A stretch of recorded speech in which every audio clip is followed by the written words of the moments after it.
From puppies to adult dogs, my list of my top 7 must-haves remains the same. Hi sweet friends, welcome back to my channel. My name is Taylor Reardon. I'm a certified dog trainer and service dog instructor. Starting off with our number 1 must-have, a leash. Because I'm a dog trainer, I have a leash in my hands all day long, so I tend to stick to a leather leash. Now your standard leash sizes are going to be 4 foot or 6 foot. You're also going to notice a difference in the width of our leashes. Here we have a 1-inch width. Personally, it's not what I tend to use simply because I find it to be a bit too big for my hands. However, a 3/4 inch width or a 1/2 inch width tends to be perfect for me.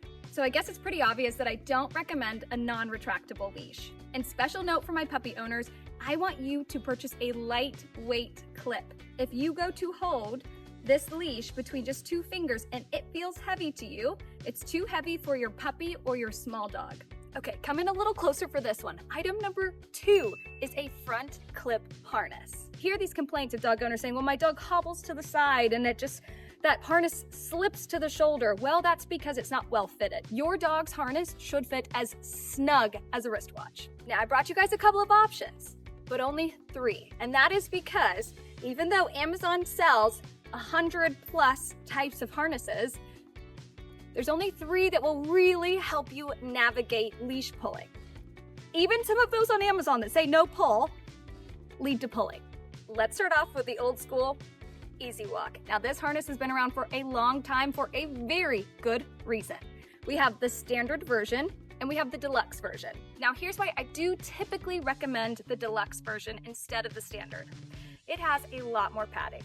If you need an in-between size, if you have a dog that is a schmedium, a small/medium, the standard version is gonna provide that for you. From tiny dog to big dog, we can find an Easy Walk that tends to fit almost any dog.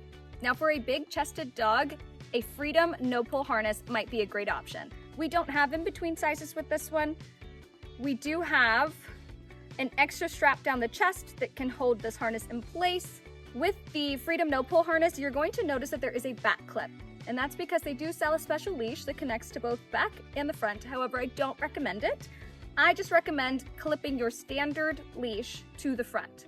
Item number 3, a standard flat collar, because you're gonna need to put ID tags on your dog. Item number 4, my personal favorite, a clicker. Now there are lots of different clicker options out there, and they each have their own pros and cons. I recommend getting rid of the chain that it originally comes with because there's a jingle that happens when you shake the chain in the clicker, and sometimes that creates some false anticipation of an upcoming click. So instead, if you're going to want a wristband, I recommend doing what my assistant Kate did here, which is attaching a fabric wristband. Moving right along with item number 5, and that would be Spray Shield. Spray Shield is essential for every single dog owner. Not sponsored, I wish. This is great because it's not pepper spray. However, it does function pretty much the same, but the makeup within the can is totally different. This is compressed citronella into a can that if I take it off the safety, I can press that down and it can spray up to 10 feet away. Now that is amazing when encountering an off-leash dog.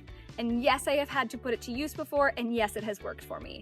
It is not going to work with an extremely aggressive dog, but for the average off-leash encounter, this is effective.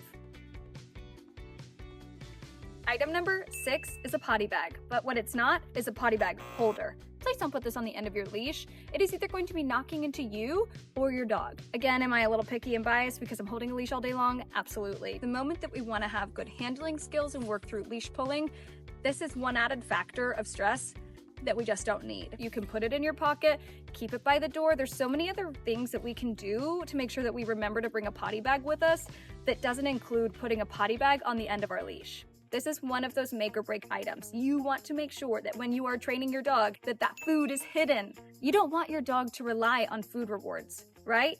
Well, make sure it's hidden from day 1. Plan on that. I can place this into my pocket and now I do mimic that real life look, right? I'm not standing with food here. I'm not just simply having this big old treat pouch on my hip that I don't wear all day, every day. However, if you don't want to ruin your clothes, I do have other options for you. So stick around for some bonus items. Rapid fire bonus items. This lint roller, which is like a paint roller, I'm not going to show it to you because it's super gross, but I promise I really wish I would have discovered this earlier on. This treat pouch by Playfield because it's so easy for me to hide in my pocket and it's machine washable. A slip lead for emergencies in case your dog gets off the leash and you need to lasso them. If you're going to get a playpen, get a no-climb playpen. A 4-quart horse feed bucket. Why? Because we can teach hind-end awareness with this bucket. A biothane leash for all of your weatherproof needs. A lupine leash is a really comfortable fabric leash if you want one. A flirt pull toy is a really good option to get some energy out of your puppy. Now you don't want them jumping for it, you just want them chasing it like it's some squirrel on the ground. A biothane long line because you don't need a retractable leash, you need a long line. For a training platform, Kata board's my favorite. But if I'm wanting my dog to hold an extended downstay, a canvas K&H platform bed is a great option. Now when it comes to a crate, Midwest Homes has been my longtime favorite. No, this is not Juniper's crate because obviously she's too big for it, but a metal wire crate is a really great and safe option for your puppy. Make sure that when you put your dog into the crate that they don't have any choking hazards with them. No chokeable items, just your puppy in the crate. All right, sweet friends, that is it for today's video. I so hope that you enjoyed learning about my top 7 must-haves. Now, if you haven't done so already, give this video a like. It really helps your girl out. Don't forget to hit the subscribe button so you never miss another dog training video, and I will see you guys very soon.